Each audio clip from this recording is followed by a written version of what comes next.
They fired me while I was still recovering from a week in the hospital. What they didn't realize was that I was the only person keeping their biggest client happy, and I had absolutely no intention of helping them figure that out. You know how they say revenge is a dish best served cold? Well, let me tell you about the time I served up a 5-course meal of corporate comeuppance that was so ice cold it gave an entire company frostbite. This story takes place back in the early 2000s, when flip phones were still a thing and everyone thought the dot-com bubble bursting was the worst economic disaster we'd ever seen. Little did we know what was coming in 2008. I was working for this tiny PCB design and manufacturing shop, and when I say tiny, I mean we had maybe 15 employees on a good day. Think of it as the kind of place where everyone wore multiple hats, and I was practically wearing an entire haberdashery. The company had recently been acquired by some startup that thought they were the next big thing in tech. You know the type, all buzzwords and business plans written on napkins with more ambition than actual experience. They'd bought us because we had what they called complementary intellectual property, which in plain English meant we actually knew how to make things that worked, while they knew how to talk a good game in board meetings. Now, I'd been busting my tail for this little company, working myself into the ground trying to keep our biggest client happy. And when I say biggest, I mean this one customer, let's call them Big Customer, accounted for over 80% of our business. In the world of small manufacturing, that's both a blessing and a curse. It's great for cash flow, but it means you're essentially married to one client, and if they're not happy, you're not eating. Big Customer was one of those industry titans, the kind of company that could make or break suppliers with a single phone call. They manufactured products that ended up in everything from military equipment to consumer electronics, and they demanded perfection. Not the kind of perfection where you get a participation trophy for trying hard, but the kind where a single defective component could cost millions of dollars and potentially put lives at risk. My job was to be their babysitter, therapist, and miracle worker all rolled into one. I handled weekly calls where they'd grill me about production schedules, monthly reports that detailed every aspect of our manufacturing process, and emergency meetings whenever something went sideways in the field. I tracked failure rates down to the third decimal place, managed engineering change requests that could involve redesigning entire product lines, and implemented corrective actions that sometimes required completely overhauling our manufacturing processes. It sounds boring as watching paint dry, and honestly, most of the time it was. But it was also critically important work. When you're dealing with components that might end up in aircraft navigation systems or medical devices, boring is good. Boring means everything is working the way it should. Exciting means someone's probably having a very bad day, and lawyers are getting involved. For the first couple of years, everything hummed along smoothly. The Big Customer was happy, we were making money, and everyone was getting along just fine. They'd kept us on as a supplier without bothering with a formal contract, just a handshake deal on a mutual understanding that we'd take care of each other. It was old-school business, the kind where your word meant something and relationships mattered more than legal documents. But then corporate policies changed, as they tend to do. Some new hotshot in Big Customer's procurement department decided that all suppliers needed formal contracts. Fair enough, I actually supported the idea.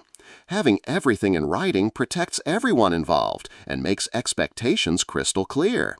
What I didn't expect was the corporate soap opera that was about to unfold on our end. Right around the time Big Customer started talking about contracts, our parent company decided we needed new management.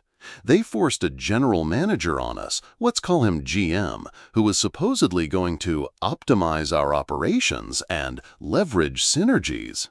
If you've ever worked in corporate America, you know that kind of language is usually code for "we're about to make your life miserable."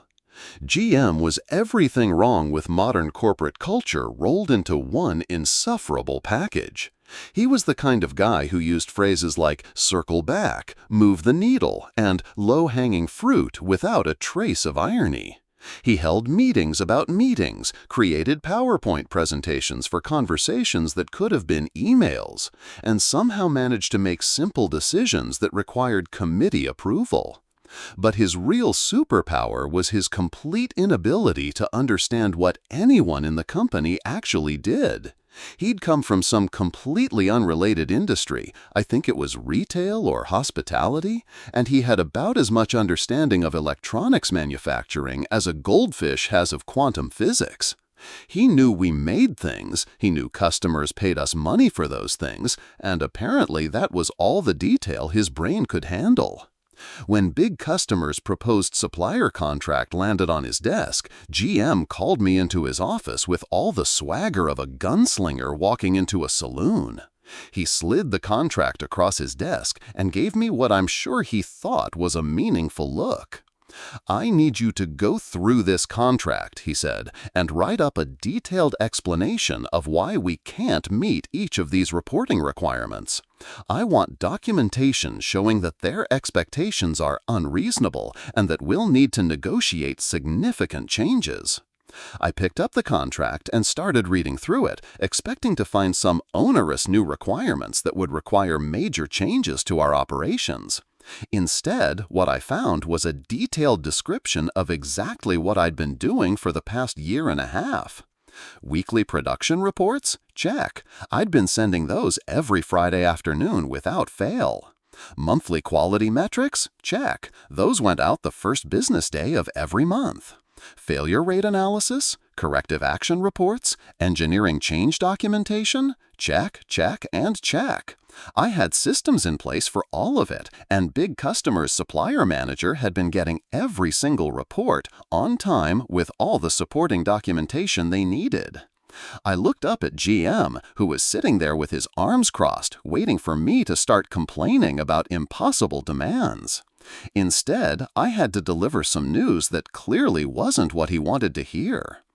"Actually," I said, "we're already in full compliance with every single reporting requirement in this contract. I've been providing all of this information to Big Customer for over a year now." GM's face went through several interesting color changes. First confusion, then disbelief, then something that looked like he'd just swallowed a bug. "That's impossible," he said. "How could we already be doing all of this? Nobody told me we were providing all these reports." "Well," I replied, trying to keep my voice level, "you're copied on every single email I sent to Big Customer.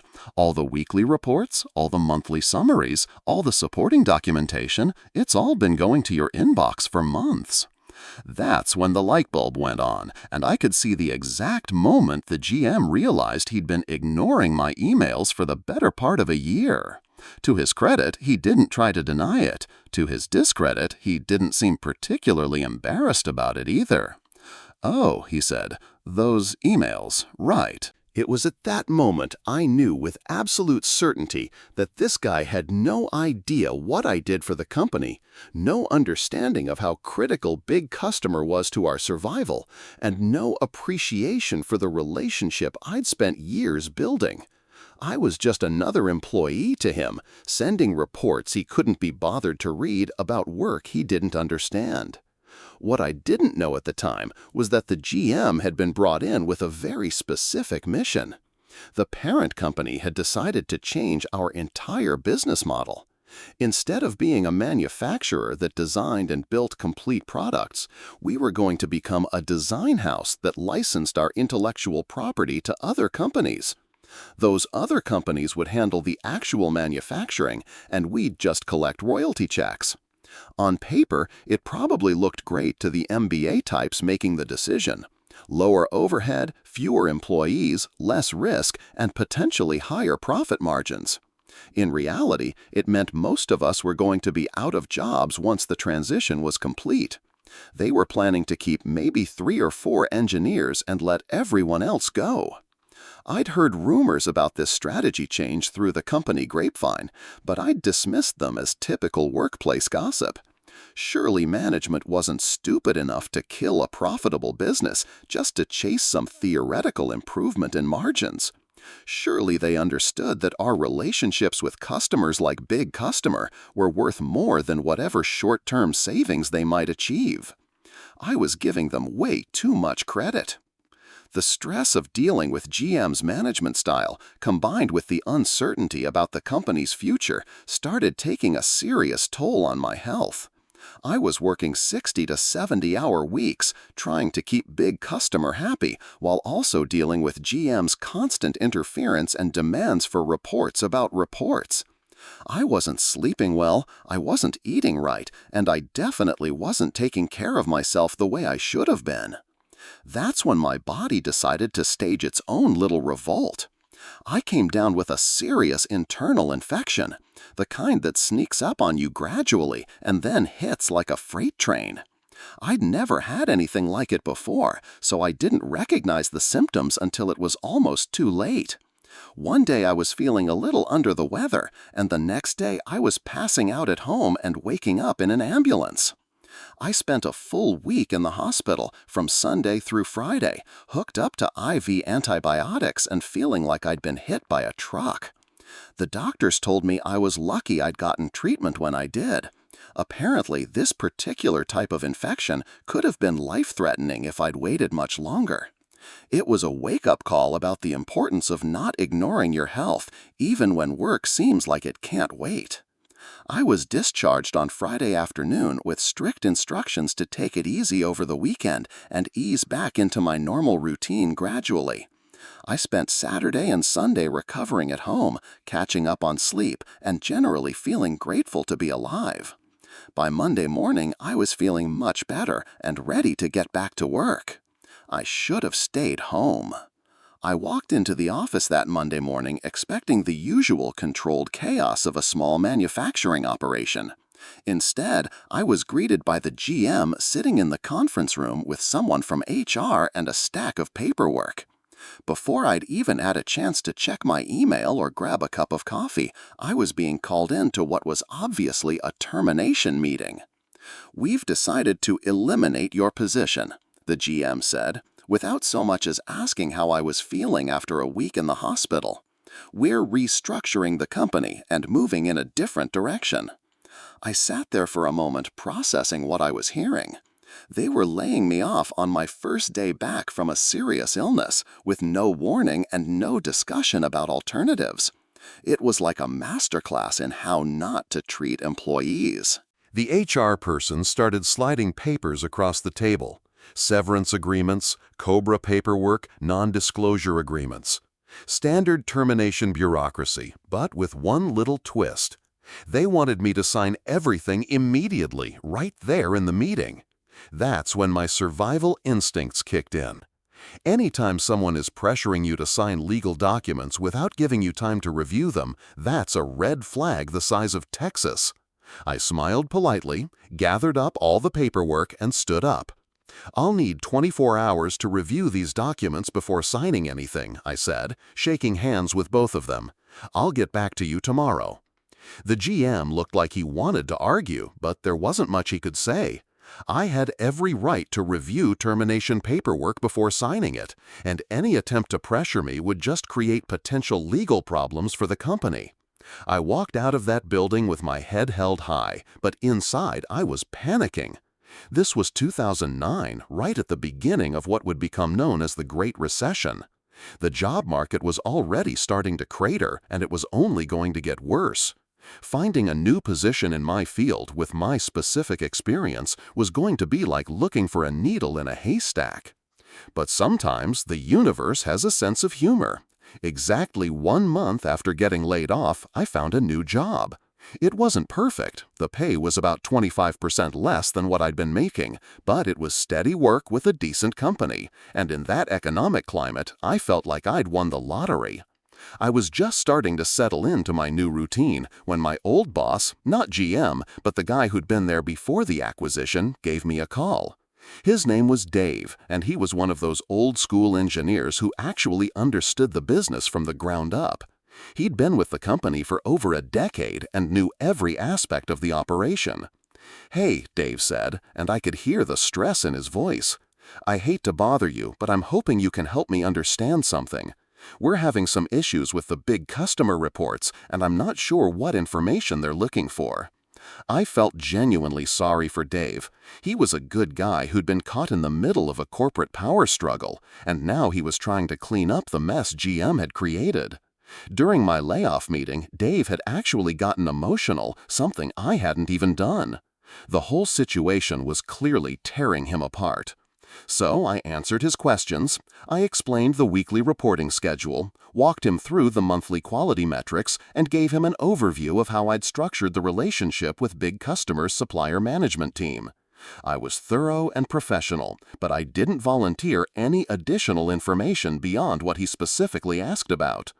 What I didn't tell him was that managing Big Customer's requirements was like conducting a symphony orchestra. Every report was interconnected, every piece of data had to be consistent across multiple documents, and the timing of everything was critical. It wasn't just about sending some numbers in an email, it was about understanding their business well enough to anticipate their needs and proactively address potential issues. Dave thanked me profusely and hung up, and I went back to learning my new job. But I had a feeling that one conversation wasn't going to be enough. Sure enough, exactly 1 week later, Dave called me back. This time he sounded even more frazzled. "The company wants to rescind your layoff and hire you back," he said. "Same position, same pay, everything goes back to the way it was before." I didn't even have to think about it. Thanks, but no thanks. 3 days after that, my phone rang again. This time it was the GM himself, calling to personally offer me my job back. You could practically hear him gritting his teeth through the phone. "We've reconsidered your termination," he said, trying to sound magnanimous. "We'd like to bring you back to help with the transition to our new business model." "Thanks, but no thanks," I replied, using the exact same polite tone I'd used with Dave. That's when the GM decided to show his true colors. "You realize that if I file paperwork with the state saying we offered you your job back and you refuse, you'll forfeit your unemployment benefits, right?" I almost laughed. He was trying to threaten me with the loss of unemployment benefits that I didn't even need, since I already had a new job. But I wasn't about to give him the satisfaction of knowing that. "Thanks, but no thanks," I said again, and hung up. A few days later, Dave called me one more time. This time, the desperation in his voice was unmistakable. "I've been authorized to make you a much better offer," he said. "We'll bring you back at your previous salary, bridge your service time so there's no gap in your employment record, restore all your unvested stock options with their original vesting schedule, and reinstate all the paid time off you lost when you were laid off." It was actually a tempting offer. My new job paid significantly less, and getting back all those benefits would have been worth quite a bit of money. For a moment, I seriously considered it. But then I remembered sitting in that conference room, being laid off without warning on my first day back from the hospital. I remembered GM's complete disregard for the work I'd been doing, and his threats about unemployment benefits. I remembered the stress that had literally made me sick, and the realization that this company saw me as nothing more than a disposable asset. "Thanks, but no thanks," I said, and hung up. "Could you at least sign a statement officially refusing the offer?" Dave asked. "We need it for our records." "Thanks, but no thanks," I said, and hung up. That was the last conversation I had with anyone from my old company. But it wasn't the end of the story. About a week later, one of my former colleagues called me with some interesting news. The GM was gone. Just like that. No explanation, no announcement, just an empty office and a lot of confused employees. Apparently, the parent company had finally realized that their brilliant restructuring plan wasn't working out quite the way they'd hoped. Losing Big Customer would have been bad enough, but it turned out that GM's new business model had managed to alienate several other clients as well. The company that was supposed to become a lean, profitable design house was instead hemorrhaging customers and burning through cash at an alarming rate. About a month after GM's mysterious disappearance, I heard through the grapevine that the parent company had given up on their grand experiment entirely. They sold our little manufacturing shop to a much larger, well-established company that was already a supplier to big customer.